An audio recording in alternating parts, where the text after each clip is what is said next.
here's our host, Allison Hannigan!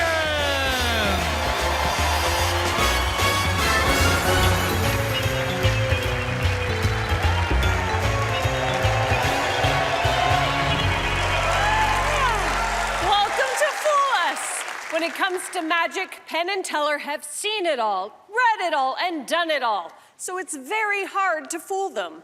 But against all odds, there's still a group of intrepid magicians who dare to dream the impossible dream, to fool our unfoolable stars. So let's bring them out now, the two and only Penn and Teller!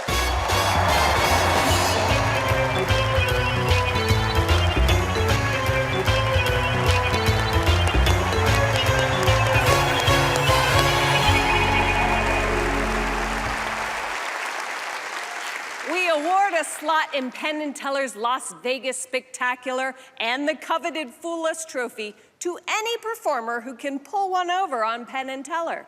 So let's meet the first act that's gonna try and pull it off. I'm Anna Ferris Simpson from London. When I was a baby, I had a hip disorder that meant I had to be in a cast for about 9 months up until my first birthday. Because I was immobilized, I had to find other ways to get what I want. So instead of crawling over to a toy, I would have to get the toy to come to me. Because of that, my mind definitely grew faster than my body. I'm trying to put some energy into the field of mentalism by jumping off things or swimming while reading minds. I find it hard to sit still for more than 10 seconds, and so I want to put that untapped energy into mentalism. For this trick, I'm not jumping out of an aeroplane, just attempting to control your mind. Penn, Teller, can I make you think what I want you to think? Guess we'll find out.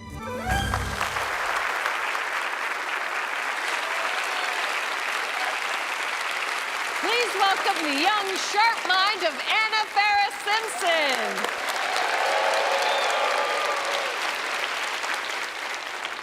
Choices, choices, choices.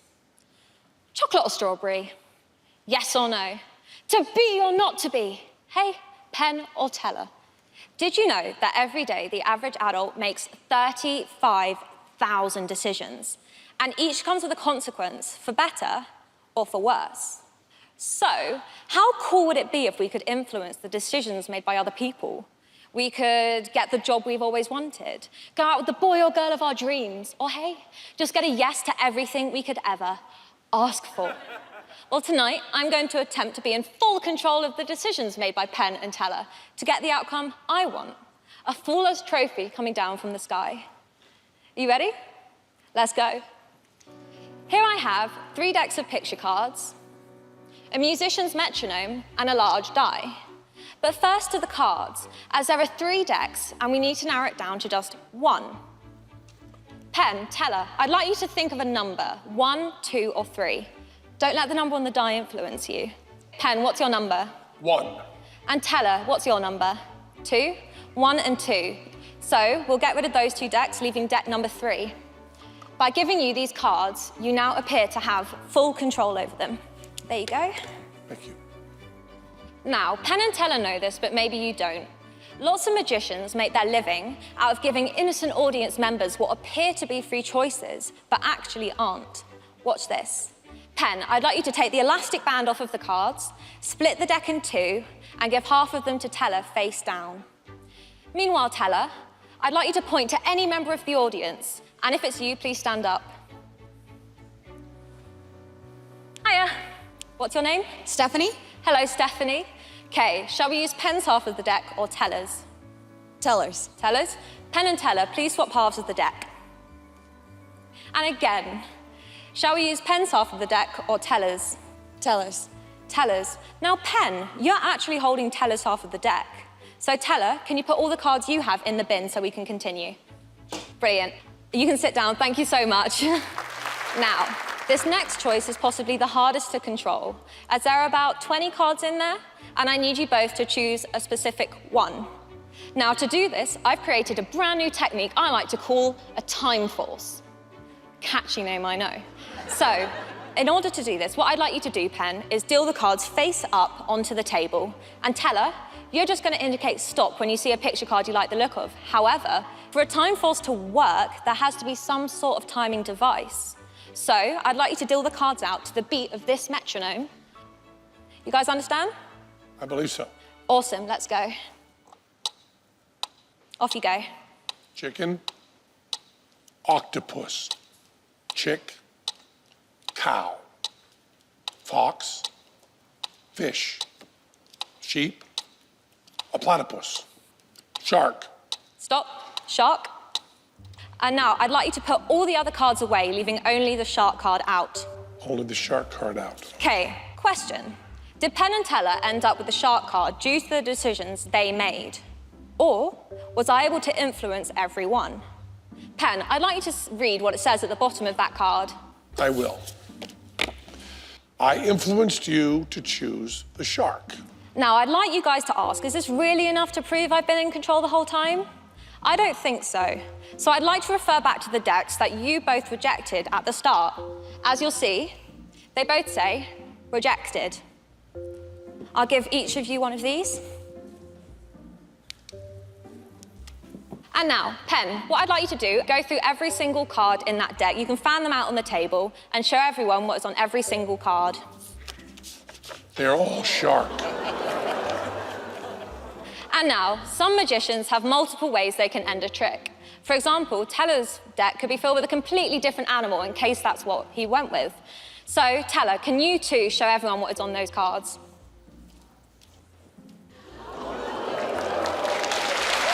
Shark on every single one of them. That is because the entire time I knew that you were going to choose the shark card. And hey, if that isn't proof enough, there isn't even a number 6 on my die. Just a picture of a shark.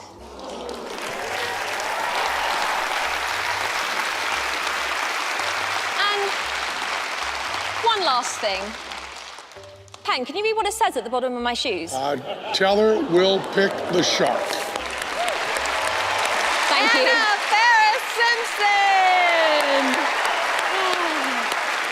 Hello. Hi, so nice to meet you. Thank you, and you. Wow, how long have you been doing this? I was first introduced to it when I was about 3 because I used to suck my thumb and I used to kind of stroke a silky or a lens cloth. And when I was about 3, my dad took my lens cloth, put it in his hand and made it disappear. And since then, I've always wanted to kind of create that wonder that I felt to other people.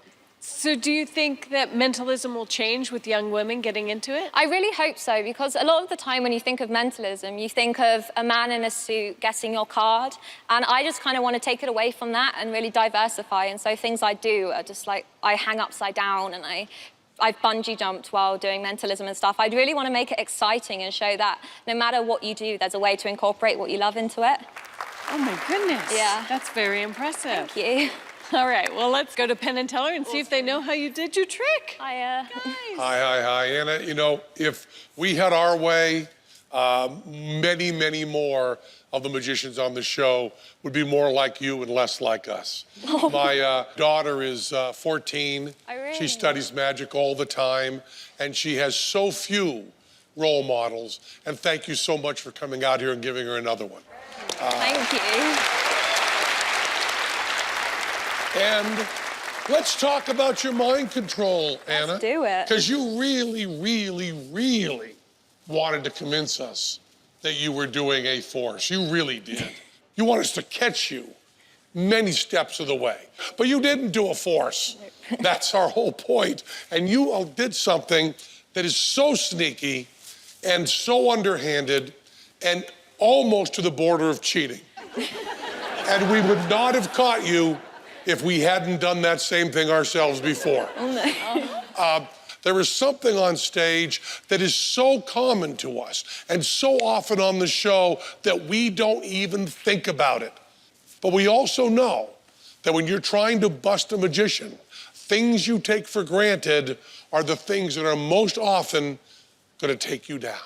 So I will tell you, you would have fooled us 100% if we hadn't built the same kind of thing that you built right here and have right there in front of us. So we think that there's something on stage that was doing a lot of the magic that you didn't want us to even think about, and we think that we thunk it. Is that right? I think they've definitely got it, yeah. Well, thank you so much, Anna Ferris Simpson! Thank you.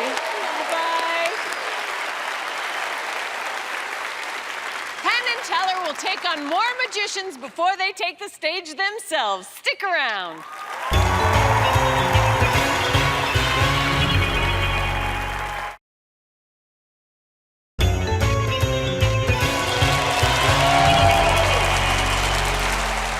Welcome back to Fool Us. For a sneak peek at our next potential fooler, watch this. I've got a pretty complicated background. I've got 3 citizenships. I'm originally from Quebec, Canada, and my father's from France, and I now live in Australia.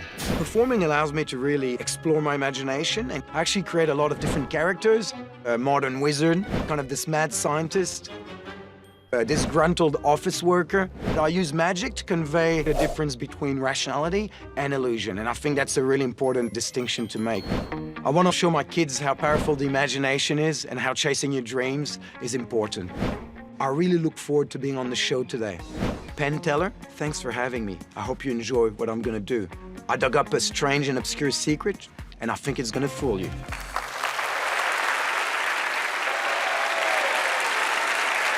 Please welcome Perth's premier magician, Pierre Ulrich.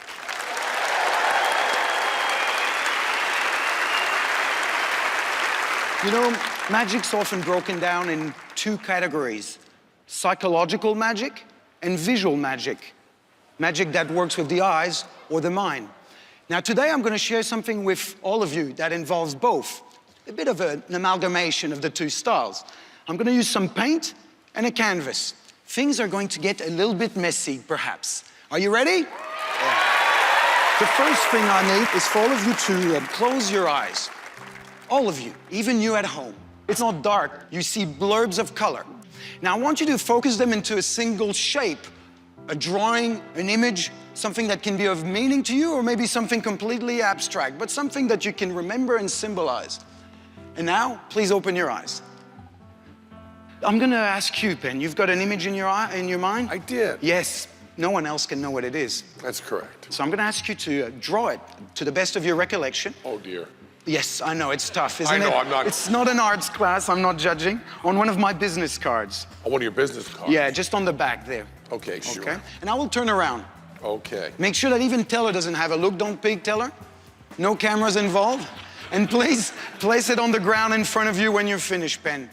Yep, put it on the floor. Okay. And I'm gonna ask you to put your foot on it, stomp on it, or even sit on it. I don't wanna know what it is until there's a specific moment in time. Yeah, put your foot on it. Excellent. Teller, you get the fun part. Do you want to please come up on stage and help me? Please give Teller a big round of applause. How are you? The reason I said you get the fun part is you get to blindfold me. Firstly, we're going to finish with this hood. Can you please inspect that? You can put it on your head, turn it around all sides, make sure that no light can go through the seams. Turn it 180 degrees. Excellent. Good. That's good. First check done. And now let's start with the other fun parts. We're gonna go with these. These are 50 cents from Australia. They're made of nickel, solid coins. You can check them out, and we'll place them in these wads of putty, or Play-Doh, as some people call them. But can you compress them nice and flat and place the coins in the middle? That's right. He's got a technique to him. And I will use this canvas for the rest. Perfect. Now put the coins in the middle. Yeah, right there, good. And we will use those to seal my eye cavity, okay? So, right there, can you please press nice and hard? Penn, while this is happening, can you crumble the card you have into a little ball and give it to someone in the audience, anyone? So please choose that now. Now I also have some duct tape, and I want you to place them in this manner. One in diagonal. Teller, you can reach for another one and place it as well in diagonal. Correct? And now another one, the third one, horizontally to lock it all in place. Good. Okay. And last but not least, there should be a sleep mask I purloined from an airplane. Yes? Oh, you've checked. Yeah, you can check it, of course. Excellent. And there's a hood and there's some paint, okay? I'll place the hood also over my eyes. Please give Teller a round of applause for herself. Take this, brother. May it serve you well. Sir or ma'am, please make your way up and come and stand right there to my side, just behind me. Put your hand on my shoulder.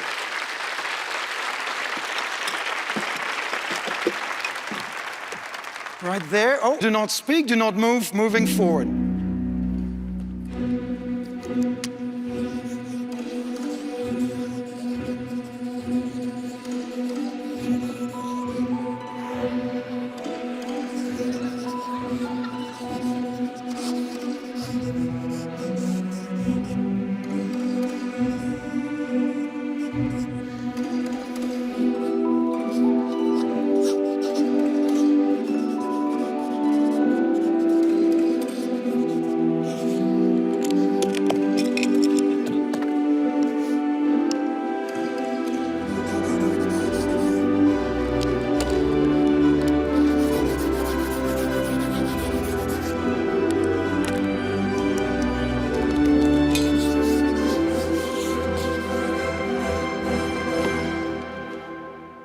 I think I'm done.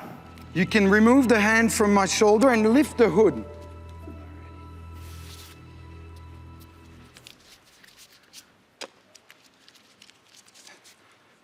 Ooh. Hey, Hello, hello. what's your name? Eric. Eric. We've never met before. Penn selected you. Come and stand at the front. Did you grab that little card that he drew his drawing on earlier on? Got it right here. Look, this is Impressionism. It's not perfect. But I think you did great. You gave me some beautiful emotions today. Please, look at the audience.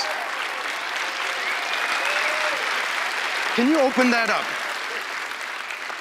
I also drew right there a little piece of cardboard that you were holding in your hand. Can you show me, give it to me, face up? It looks like a little yin of a yang or a yang of a yin. I know. The pair is matched. Thank you so much, everyone. You can go back to your seat. Cheers. Pierre Ulrich! So which did you learn first, art or magic? When I was very young, I got into drawing, but probably at the same time, I was also learning magic. I discovered it at 9, 10, like a lot of young kids, and the bug never left me.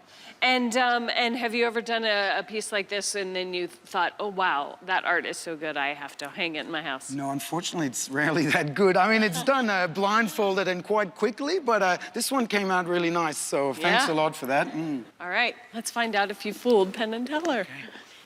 Oh, wow. Such a combination of great stuff. Such a great way to do that kind of second sight type act. You did not do exactly what Kuda Bucks does on the blindfold because he had all the gauze around there and everything else. Teller had a very bad view of the bag. It was completely opaque. And the blindfold stuff was not very apt to fool us. But the real question on this was how you knew what I drew on that piece of paper. And that is a mother Hubbard. That is a tough one. And every other season I've worn these big leather Doc Martens. But since then, I've been wearing these vegan sneakers. They have no leather on them at all. So when you came down with your sneaker, these ones. right, and put it down on top of there, we were hyper vigilant on your sneaker. And we think, as preposterous as this is, as insane as this is, as crazy as this is, as magical as this is, we think you have eyes on the bottom of your feet.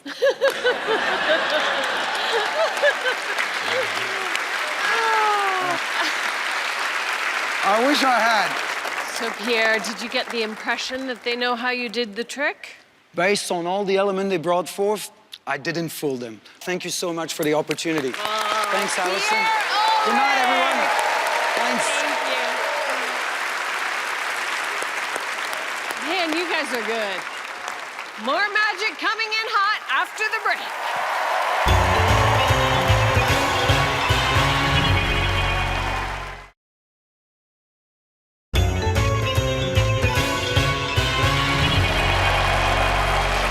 Welcome back. It's Fool Us O'Clock, which means time for our next act. In my sophomore year of high school, I found out that I had dyslexia. When you have dyslexia, reading words becomes a maze in your mind. You're always cracking codes and solving puzzles. But for a magician, these are essential skills. First, magic was a mask I wore to entertain my dad. When I was young, Dad showed me this one simple trick, and it blew my mind. He was not a magician, but if I learned a trick, it would definitely get his attention.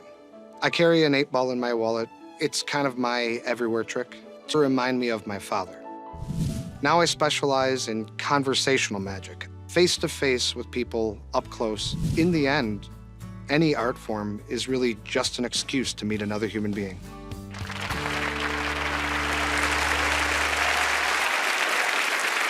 Please welcome magical ringmaster Garrett Thomas.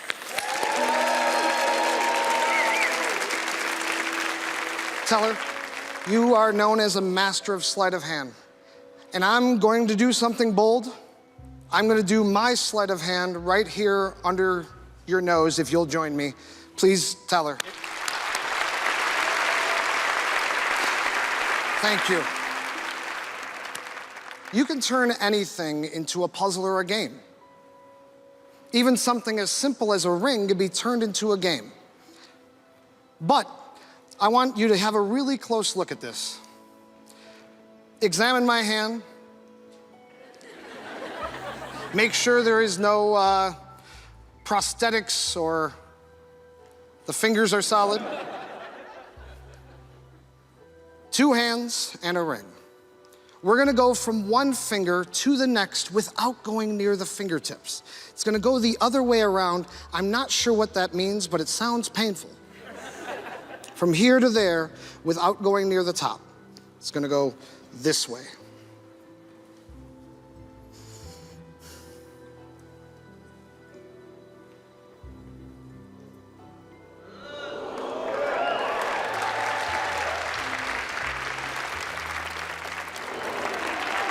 It is painful, but all the way through all 4 fingers, just like so.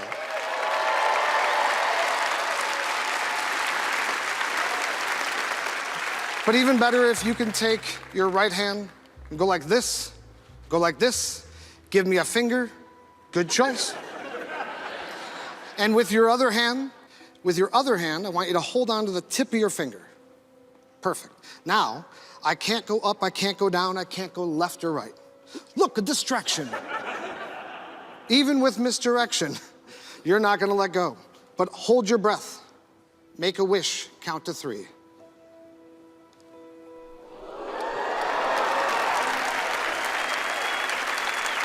You can check it out.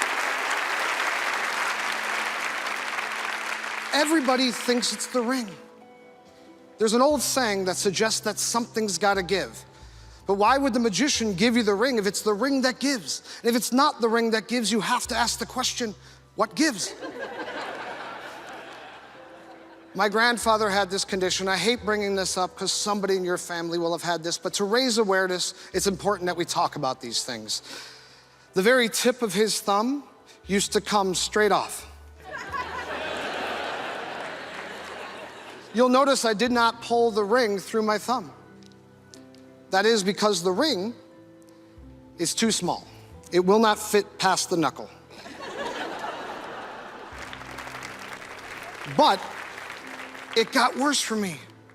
It spread. Not the top of the fingers, but all the way down.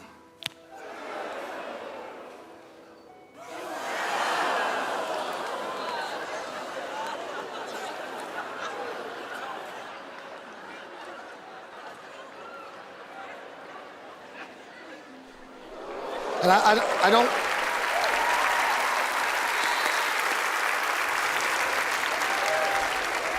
See, it's so easy once you know that. You just pull the ring through the hole at the bottom. This is precisely why we don't tell you how it's done. Because knowing it ruins the whole thing.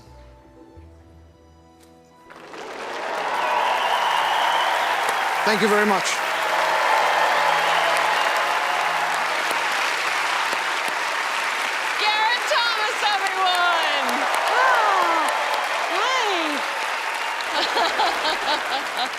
Wow, that was pretty bold, doing it right under Teller's nose. Yes, and I am very much out of my element. I never do stage magic. I would rather spend a moment with each person than do a big show. Having someone up close is, to me, the best part of magic. Well, how does it feel to perform in front of hundreds of people? It feels fantastic, you know, but I want to meet everybody. You know, I wish I could come down and show everybody something. So thank you. Well, I'm sure they would like to meet you as well. Our paths will cross. Yeah. All right, Garrett. Yeah. Let's take this to the next level. Oh, there's a next level? And find out if you fooled them. Oh. Yeah. Penn, Teller. Garrett, you know, people say they love sleight of hand. We try to give them sleight of hand. That really was sleight of hand in every way. And you just killed the audience. They absolutely loved it. I'm not going to speak in code to you. I'm going to speak outright in English. The only thing we can think of is that you have a ring that is so carefully constructed to come apart in halves, either with a very strong magnet or with a shell or something like that, that an audience member or even Teller on very, very, very careful examination cannot get the damn thing to come apart. Now, if you have that ring gimmicked in any way, we're not going to give it to you. If you did that in any way other than that, with what would have to be pure sleight of hand, we're not going to cheat and say, okay, it's sleight of hand, because we didn't catch you on anything. If it is anything other than a ring that comes apart, you have fooled us and you make the call. Doesn't prove it. I want your word. I trust you more than my eyes. It is an absolutely normal ring. It does not come apart. Does not come apart. You fooled us, sir.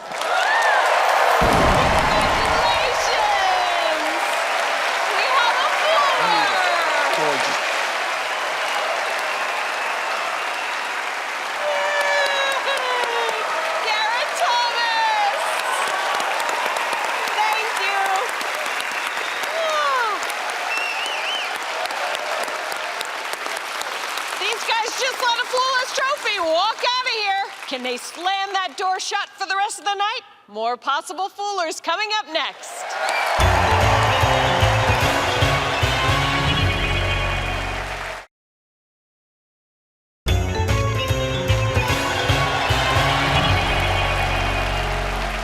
Welcome back.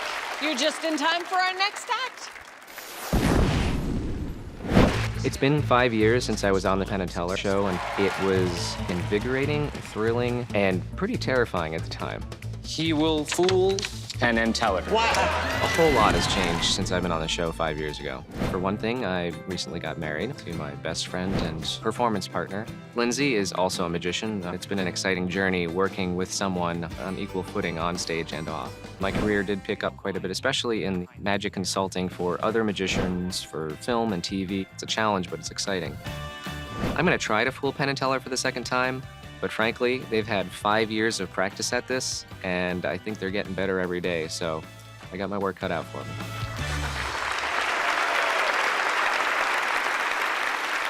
With two randomly selected members of our studio audience, please welcome previous fooler, Francis Minotti.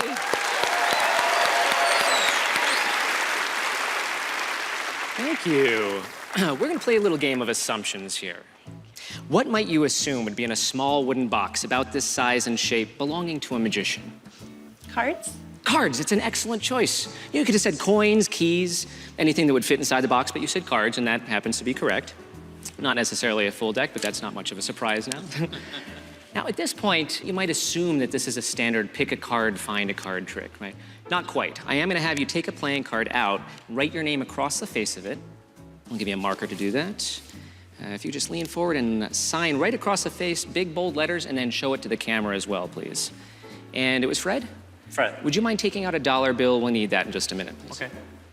Thank you, Janine. Excellent. Janine, I'm gonna allay your assumptions for just a minute and tell you exactly what's gonna happen before it happens. Your card is gonna disappear from the deck and reappear inside the box. You have that dollar bill? Yes. May I would just place it right here? And in fact, Fred, would you also write your name across the face of it, big, bold letters? Again, we'll need that in a minute. Don't worry, it's not illegal. It just annoys the government. I'm fine with that. Janine, like I said, your card's going to disappear from the deck and reappear inside the box. Here's the question, though. Where's the box? There. There, it's a great assumption, right? Yeah, that's what we saw before. The problem is, this is a magic show. You can't always trust your assumptions. That's not a box. That's a small stack of wooden planks. Sort of the same principles and properties as a pack of cards. You could almost stack and shuffle them, but if that's not the box, Janine, Fred, fold it up inside a hollowed out pack of cards. One playing card. Now, Fred, here's the magic moment. If you'd be so kind, unfold that for me and show everyone, especially the camera, if that's actually Janine's playing card. Is it? Yeah.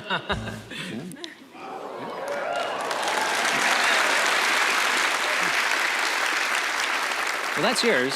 Now, at this point, you might assume that that was a trick I was trying to use to try and fool Penn and Teller. Not quite.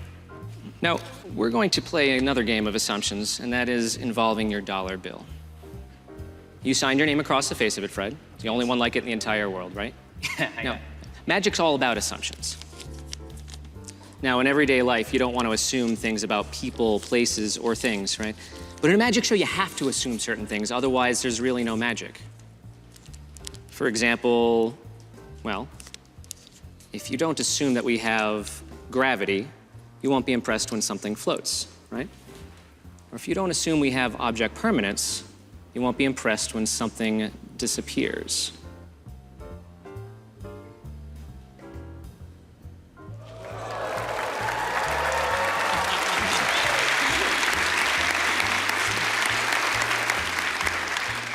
Janine, we're gonna play a game of assumptions. Okay. What might you assume would be in a small wooden box about that size and shape belonging to a magician? A dollar bill? A dollar bill is a great choice, because you know it's not playing cards. Those are over here.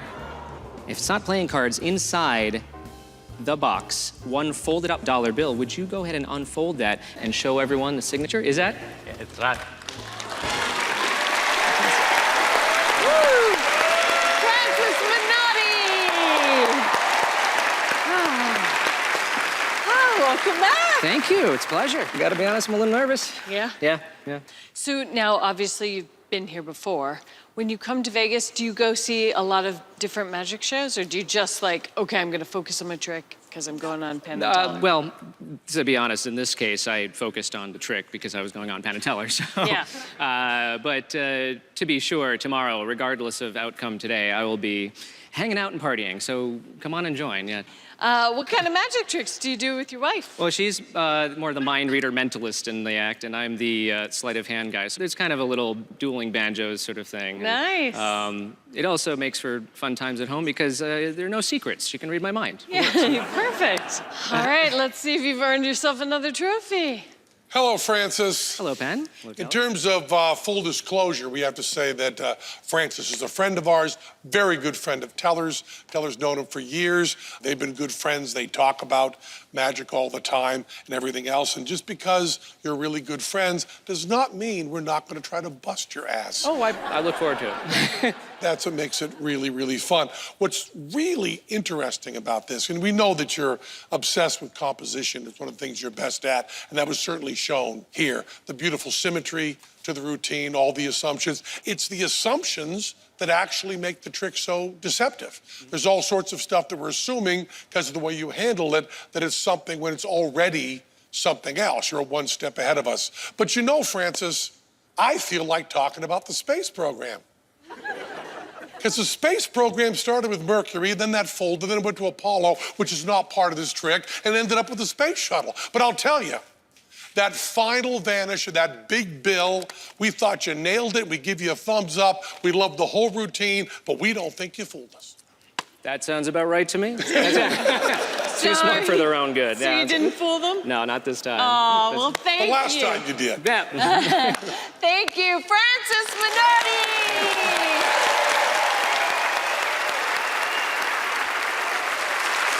After the break, it's time for Penn and Teller to work their own magic. You don't want to miss it.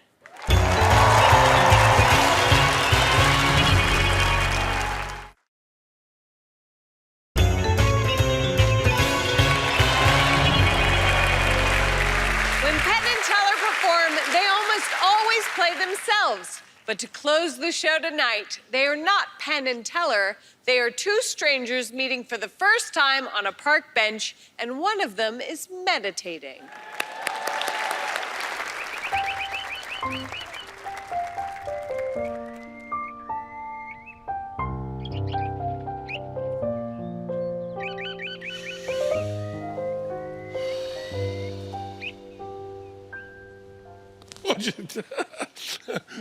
I'm sorry. You snuck up on me.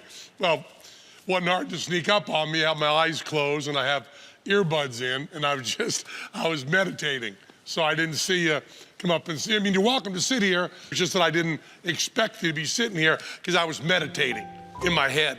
It's really helped me. I'm much more, I'm here, I'm now, I'm zen. That's what I am. You're pretty zen too, huh? Oh, sorry, are you meditating? Oh, you can't be meditating, you don't have earbuds in. I use these. These are the brand new ones. These are really nice earbuds. Yeah, you can look at that if you want. I mean, loving. No, don't put that. Oh, it's hygiene. That's now in your stranger ear. I'm cool, man. I'm just here, loving kindness. See, I can take off. There's a little plastic gasket here. Oh, whoa. Okay, good. You put that in, I'm gonna play you some music here. What kind of music you like? I'll play you. Whoa. Hey,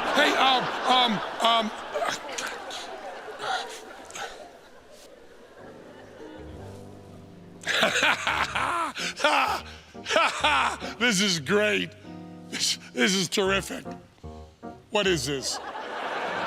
This is like one of those gorillograms. Someone pays you like $150 and their friend ends up cuffed to a creep. It's not my birthday or anything, man. You just handcuffed yourself to a random stranger who's bigger than you by a lot. Okay. Loving kindness. I don't know if you noticed, right at the edge of the park, there's a gas station. I don't know about tools, but they probably got bolt cutters, maybe even grinder or something. We'll walk side by side. Don't even notice. We'll walk over to the gas station and we'll get those right up. Ow! Ouch! Let me give you a really simple equation, okay? Metal into flesh equals pain. It's the principle behind bullets. Come on, let's go. Come on, it'll be fun. Come on, race shit. Come on, let's go. Come on, let's go. Come on. Okay. Stand up.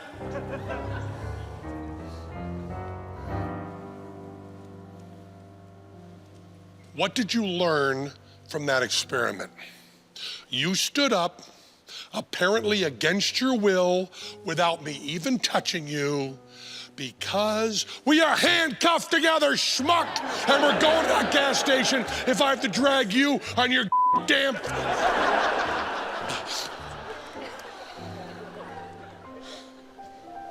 Loving kindness, man. I'm just here. It's okay. It's not a deal. Not a deal. No problem. I'm gonna call the police, but I'm not gonna call 911, no complaint on you, nothing, we're okay. I'm gonna call a regular office number and just say we're having trouble. No. It's my phone. Just let me get my... Sit down! Okay, now I am calling 911 on my smartwatch, which I don't... Get...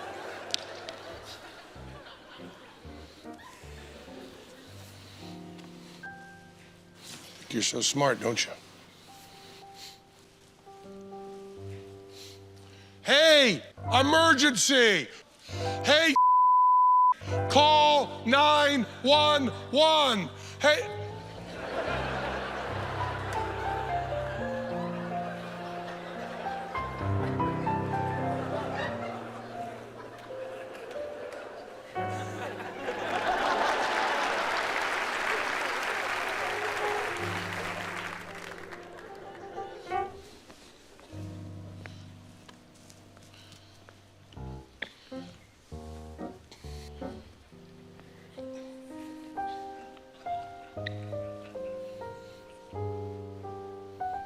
you keep that. You just